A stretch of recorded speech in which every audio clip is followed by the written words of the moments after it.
The research station orbiting Kepler 438b operated on a schedule that tried to accommodate both human circadian rhythms and the unique temporal needs of their Viridian guests, which meant that Dr. Alex Rivera had grown accustomed to working odd hours while studying the most fascinating species he'd encountered in 15 years of xenobiology.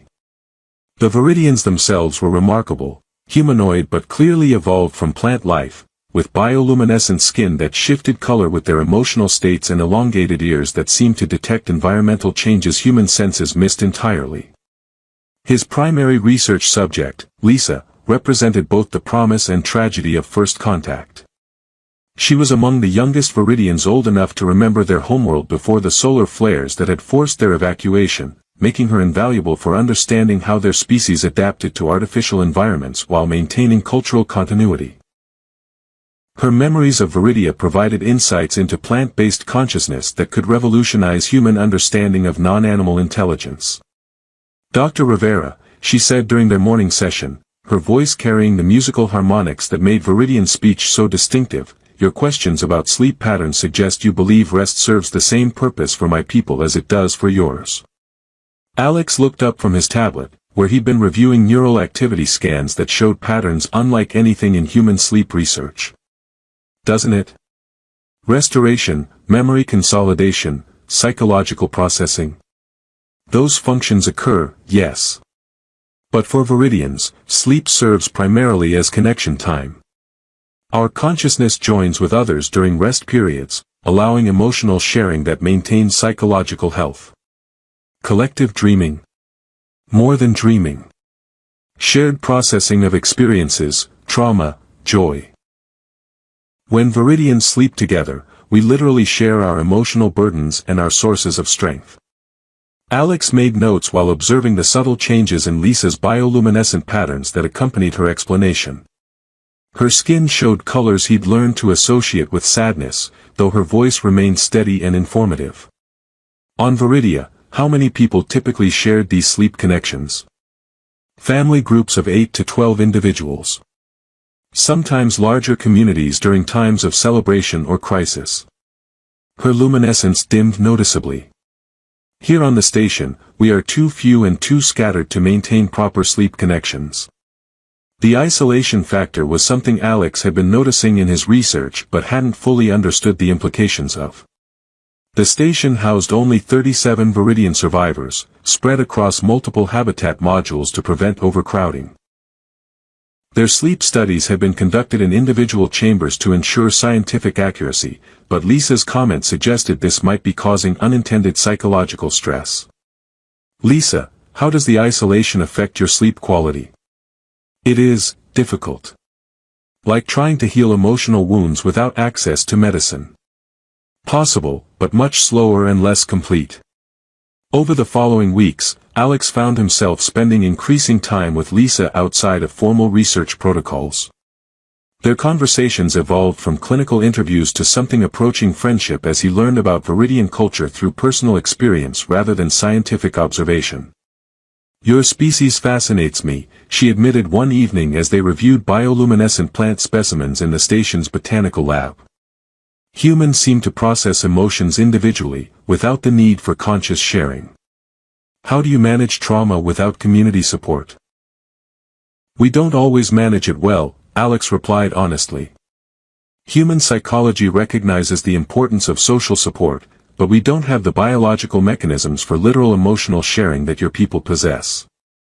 Yet you chose to study my people's sleep patterns. Why? Alex considered the question while watching Lisa tend to a small Viridian plant that responded to her touch with subtle color changes. Because I think understanding how different species process emotions and maintain psychological health could help both our peoples develop better support systems.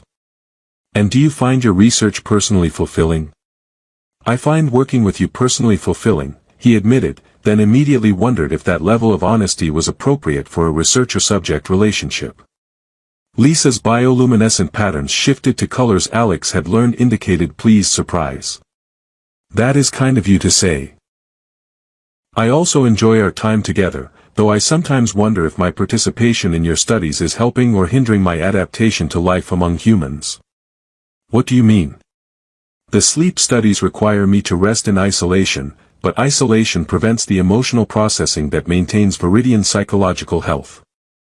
I find myself becoming disconnected from my own emotional experiences. Alex felt a growing unease as he realized the potential implications of what she was describing. Lisa, are you saying that participating in our research is causing you psychological distress? Not the research itself. But the isolation required for accurate sleep monitoring disrupts natural healing processes that my people depend on for mental stability. That night, Alex lay awake reviewing everything he knew about viridian neural chemistry and sleep patterns, beginning to understand that his clinical approach to studying their rest cycles might be inadvertently causing harm to someone he'd come to care about far beyond her value as a research subject. The next morning, Lisa appeared for their scheduled session displaying bioluminescent patterns Alex had never seen before, dim, irregular pulses that suggested something was seriously wrong with her emotional state. Lisa, are you feeling well? I am experiencing what my people call dream fragmentation, she explained, her usual musical voice carrying strain that was audible even to human ears. Extended isolation from collective sleep experiences causes progressive disconnection from one's own emotional processes. Is this condition dangerous? If it continues, yes. Dream fragmentation can lead to complete psychological dissociation. But Dr. Rivera, I want to continue participating in your research. Your work could help my people adapt to life among humans. Alex found himself facing an ethical dilemma that his scientific training hadn't prepared him for. How did you balance research objectives against the well-being of someone who had become far more than just a study subject?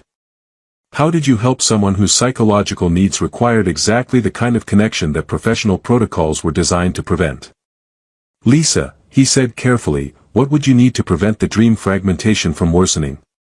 Emotional connection during sleep cycles. Shared processing of daily experiences. The kind of psychological intimacy that maintains viridian mental health. As she spoke, Alex realized that his choice was becoming clear, even if the path forward remained complicated. His research into viridian sleep patterns was meaningless if it came at the cost of Lisa's psychological well-being. But providing the emotional support she needed would require him to abandon scientific objectivity in favor of something far more personal and potentially problematic. The question was whether he was prepared to risk his professional standing to help someone whose friendship had become more important than any research data he might collect. Alex's attempts to address Lisa's dream fragmentation through conventional medical intervention proved as inadequate as trying to treat dehydration with vitamins, technically related to health, but missing the fundamental problem entirely. The station's medical officer, Dr. Janet Kim, reviewed Lisa's neural scans with the frustration of someone whose training had prepared her for human psychology but left her completely unprepared for plant-based consciousness disorders. Her brain chemistry shows patterns I've never seen, Dr. Kim explained during their consultation. Neurotransmitter levels that should indicate severe depression, but cognitive function that remains completely normal. It's like her emotional processing systems are shutting down while her intellectual capabilities remain unaffected. What treatments do we have available? For humans. Antidepressants, cognitive therapy, social support interventions. For viridians experiencing dream fragmentation. I'm working with incomplete medical literature and biochemistry that doesn't respond to human pharmaceuticals. Alex spent the following days diving into every piece of research available about viridian psychology, much of it provided by Lisa herself as she attempted to explain concepts that had no human equivalent. Imagine, she said during one of their extended sessions, that human emotions were visible colors that you could share with others by touch. Now imagine being placed in a colorless room where you could see your own emotions but never experience the colors of others. Gradually, you would lose the ability to distinguish between different emotional states. So dream fragmentation is like emotional blindness. Emotional isolation. We lose the ability to process our own experiences because we lack the community context that gives emotions meaning. As her condition worsened, Lisa's bioluminescent patterns became increasingly erratic. Brilliant flashes followed by periods of complete dimness, as if her natural emotional regulation was failing. Alex found himself spending more time with her outside of research protocols, partly because her condition made formal studies meaningless, but mostly because he'd grown genuinely concerned about her well-being. "Dr. Rivera," she said one evening as they shared dinner in the station's observation lounge, "may I ask you a personal question?" "Of course." "Do you dream? And if so, do you dream alone?" Alex considered the question, realizing it revealed fundamental differences between their species that he'd never fully appreciated. Humans dream alone, yes. Our dreams are individual experiences that we sometimes share through conversation, but the actual dream content is private. That sounds lonely.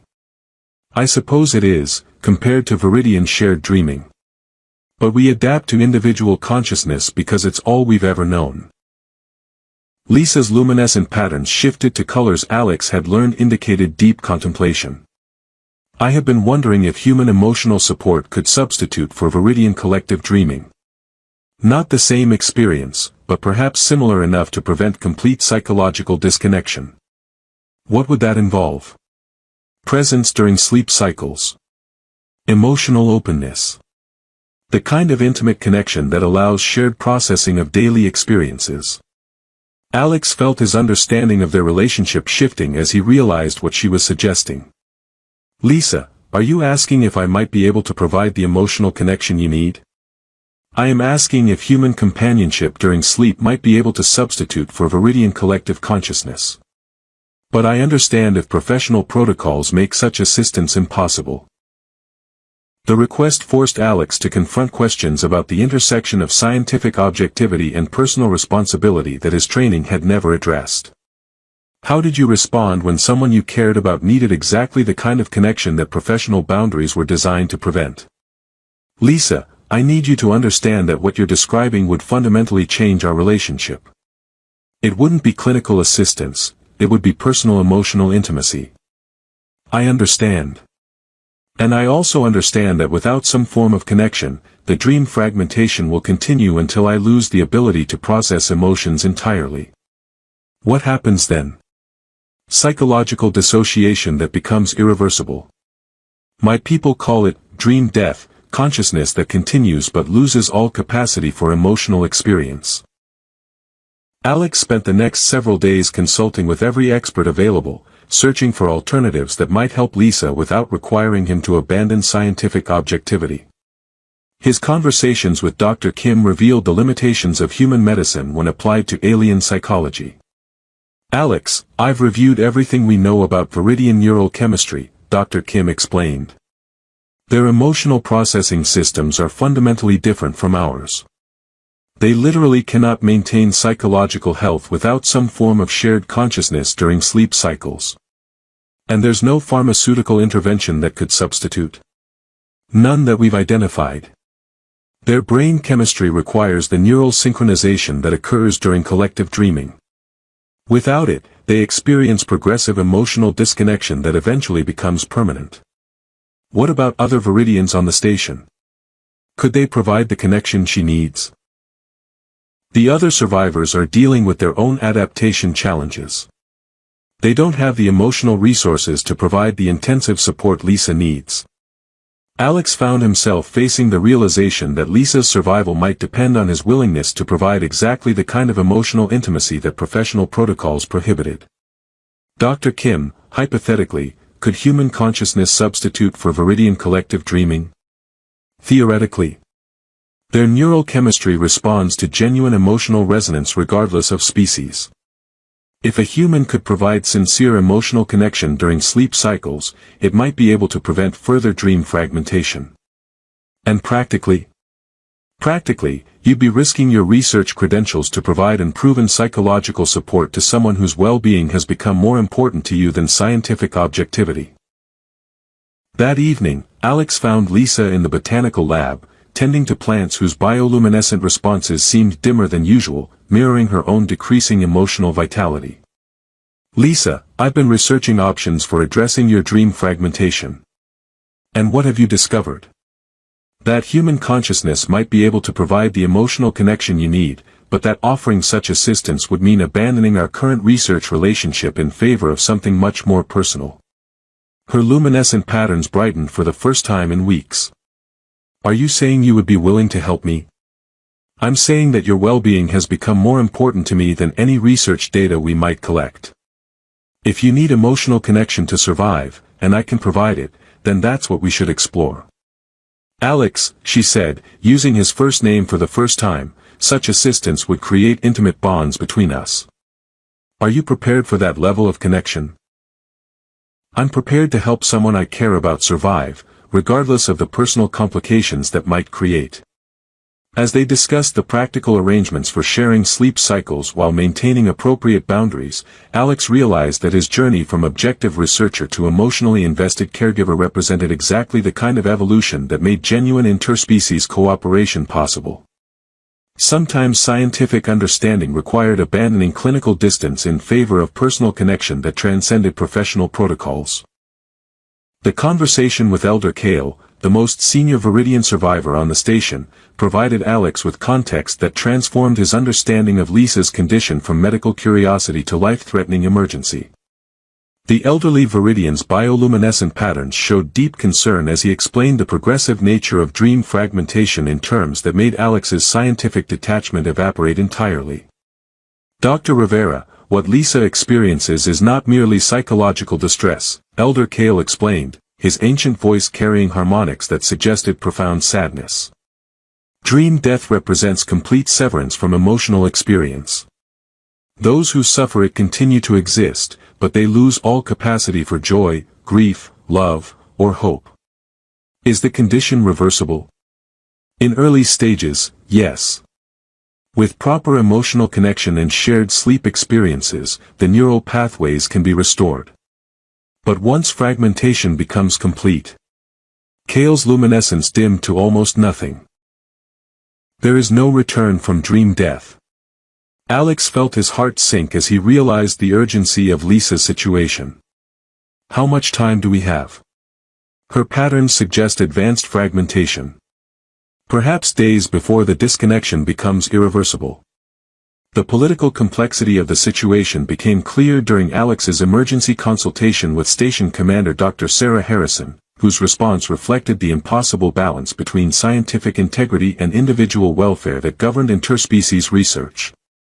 Dr. Rivera, I understand your concern for Lisa's well-being, Commander Harrison said, but intimate contact between researchers and subjects could compromise the scientific validity of our entire mission. More importantly, it could damage diplomatic relations with the Viridian government if they perceive our research as exploitative. Commander, with respect, Lisa is going to die if she doesn't receive emotional support that only intensive sleep sharing can provide. And if providing that support violates research protocols in ways that make our findings scientifically invalid, then her sacrifice becomes meaningless to future Viridian welfare. Alex found himself trapped between professional obligations and personal responsibility, knowing that following proper protocols might save his career while killing someone he'd come to care deeply about. Commander, what if we suspended formal research activities while addressing Lisa's medical emergency? We could resume studies after her condition stabilizes. Dr. Rivera, you're asking me to authorize intimate contact between a human researcher and an alien subject based on medical theories that haven't been tested with our species. I'm asking you to authorize life-saving intervention for someone whose well-being should take priority over research objectives. The breakthrough came when Alex discovered archived research from the early days of Viridian contact. Studies that had been conducted by researchers who developed close personal relationships with their subjects, yielding insights that purely clinical approaches had missed. Commander, look at these findings, Alex said, sharing the historical data on his tablet. The most successful early research into Viridian psychology was conducted by teams who prioritized emotional connection with their subjects. Clinical distance actually limited the accuracy of their findings. Because Viridian consciousness requires emotional engagement to function properly, Commander Harrison realized. Objective observation of their sleep patterns wouldn't yield meaningful data if isolation prevents normal sleep function. Exactly. Lisa's dream fragmentation isn't just a medical emergency, it's evidence that our current research methods are fundamentally flawed. The authorization that followed was carefully worded to frame Alex's intervention as modified research methodology rather than personal involvement, but the practical result was permission to provide whatever support Lisa needed to survive. However, the pressure of time constraints and the intensity of Lisa's condition meant that Alex had to navigate uncharted territory and interspecies emotional support without established protocols or safety guidelines. Alex, Lisa said during their final planning conversation, her bioluminescent patterns showing the erratic flashing that indicated severe dream fragmentation, I need you to understand what shared sleep experiences involve for my people. Tell me. Complete emotional openness. When Viridians share sleep cycles, we experience each other's memories, fears, hopes, and daily experiences as if they were our own. There are no barriers, no privacy, no emotional distance. Alex felt the implications settling around him like a weight he hadn't anticipated. So if I provide sleep support, you'll experience everything I'm thinking and feeling? And I will share everything I am experiencing with you. My memories of Viridia, my grief for my lost family, my fear about losing myself to dream death. You will know me completely, and I will know you the same way. Lisa, are you certain that human consciousness can provide what you need? No. But I am certain that without connection, I will lose the ability to feel anything at all. And Alex, if human emotional resonance cannot substitute for Viridian collective consciousness, then the sharing process may cause you psychological harm. The risk she was describing forced Alex to confront the possibility that helping her might damage his own mental health in ways that human psychology wasn't equipped to handle. What kind of harm? Emotional overflow. Human consciousness isn't designed to process the intensity of connection that Viridian sleep sharing involves. You might experience temporary confusion about which emotions are yours and which are mine. Alex looked at Lisa's fading luminescence and realized that the choice was no longer between professional safety and personal risk, it was between accepting unknown dangers and watching someone he cared about die slowly in isolation. Lisa, I've made my decision. Whatever risks are involved in helping you, they're acceptable compared to the certainty of what happens if I don't. Alex, once we begin sharing sleep cycles, our relationship will never be the same. The emotional intimacy creates permanent bonds that transcend normal friendship. And if those bonds help you survive, then I'll consider them the most valuable thing I've ever gained from any research project. As they prepared for their first shared sleep experience, Alex realized that his journey from clinical researcher to emotionally invested caregiver had taught him something important about the nature of scientific discovery. Sometimes the most valuable knowledge came not from maintaining objective distance, but from the courage to connect completely with another consciousness, regardless of the personal consequences. The night ahead would either prove that human empathy could bridge species boundaries in ways that formal protocols never could, or it would demonstrate the limits of cross-species emotional connection in ways that might damage both of them permanently. Either way, Alex was committed to discovering what happened when scientific curiosity evolved into genuine care that transcended professional boundaries and species differences. The sound of Alex's door chime at 0200 hours was soft enough to wake him without startling, but insistent enough to convey urgency. When he opened the door, Lisa stood in the corridor wearing simple sleeping garments, her bioluminescent patterns flickering with the irregular rhythm that had become increasingly alarming over the past few days. Alex, she said, her voice carrying tremors that had nothing to do with the station's environmental controls, I apologize for the late hour, but the dream fragmentation has accelerated. I can feel my emotional connections dissolving. Even in the dim corridor lighting, Alex could see that her condition had deteriorated significantly since their afternoon conversation. Her luminescence was barely visible, and her movements carried the careful precision of someone fighting to maintain basic functionality. Lisa, come in. What do you need? She stepped into his quarters with hesitant movements, looking around at the space that would become their shared environment with uncertainty that was both touching and heartbreaking. Alex, the question I came to ask, it may sound inappropriate given our professional relationship, but I must ask it anyway. What is it? Can I sleep beside you tonight, human? The vulnerability in her voice transcended species barriers completely. Alex could hear the fear behind her request, not just fear of death, but fear of losing the capacity to feel anything at all. "Of course," he said immediately. "Whatever you need. The sleep-sharing process for my people involves physical proximity that allows neural synchronization. We must be close enough for our bioelectrical fields to interact." Alex began arranging his sleeping area to accommodate both of them, realizing that his small quarters would require creative solutions for comfortable shared rest. "Lisa, before we begin, I want you to know that I understand this isn't about romantic intimacy. This is about survival and connection. Thank you for understanding. But Alex, I also want you to know that the emotional bonds created through sleep sharing are profound. After tonight, we will know each other in ways that transcend normal friendship." As they settled onto the modified sleeping arrangement Alex had improvised, Lisa's bioluminescent patterns began to brighten slightly, responding to his proximity with the first signs of hope he'd seen from her in days. "How does this work?" Alex asked. "Close your eyes and try to share your emotional state rather than guarding it. Viridian sleep sharing requires openness that humans may find uncomfortable." The experience that followed was unlike anything Alex's training had prepared him for. As their breathing synchronized and his consciousness relaxed into sleep, he began experiencing sensations that weren't entirely his own. Through some form of neural connection he couldn't understand, Alex found himself sharing Lisa's memories of Viridia, vast forests of sentient trees whose leaves caught starlight and converted it into music that sustained entire ecosystems. But he also experienced her grief for the family members who had been lost during the evacuation, her loneliness on the research station, and her terror of losing the ability to feel anything at all. The emotional intensity was overwhelming at first, but gradually Alex learned to process shared experiences without losing his own identity.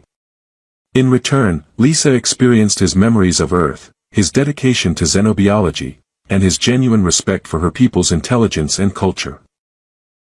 Through the connection, she could sense his growing affection for her as an individual rather than just a research subject, his professional frustration with protocols that prioritized data over well-being, and his determination to help her regardless of personal consequences.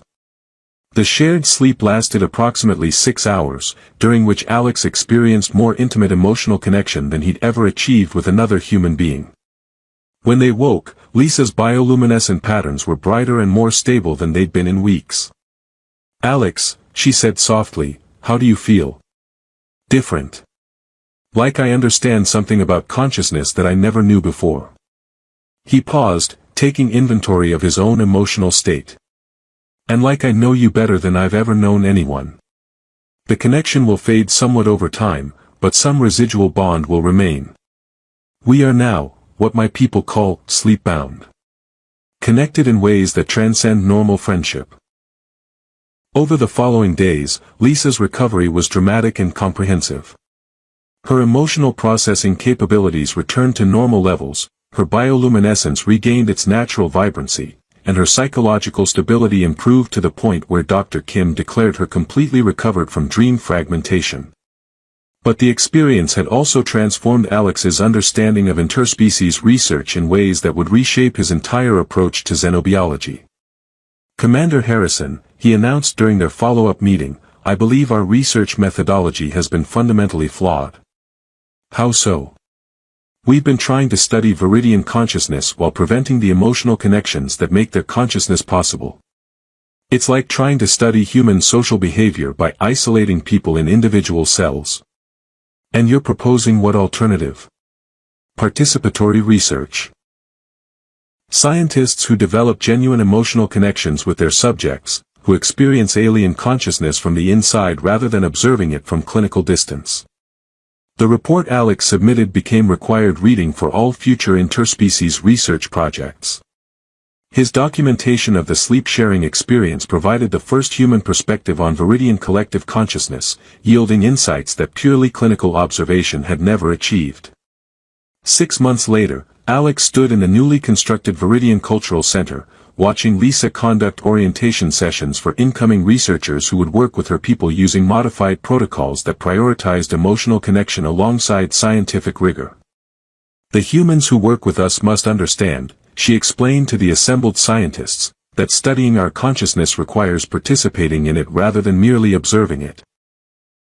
Alex's relationship with Lisa had evolved into something that balanced professional collaboration with the deep emotional bond created through their sleep-sharing experience. They worked together developing research protocols that protected both scientific integrity and individual well-being, creating frameworks that other stations used for studying species whose psychology required emotional engagement.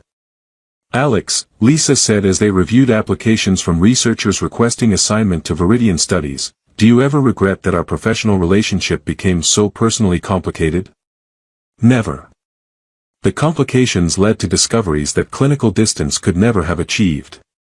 And do you miss the simplicity of objective research? Alex looked around the cultural center, where human and Viridian researchers worked together in partnerships that transcended traditional scientific boundaries. Their success had inspired similar programs with other species, creating a new model for interspecies cooperation based on genuine understanding rather than clinical observation. "I don't miss simplicity," he said. "I've learned that the most important scientific discoveries happen when we're brave enough to connect completely with other forms of consciousness, even when that connection changes us permanently." Their bond had become a symbol of what was possible when humans approached alien cultures with genuine openness rather than clinical detachment. The sleep-sharing protocols they developed were now used throughout the research station, helping other Viridians maintain psychological health while contributing to human understanding of plant-based consciousness.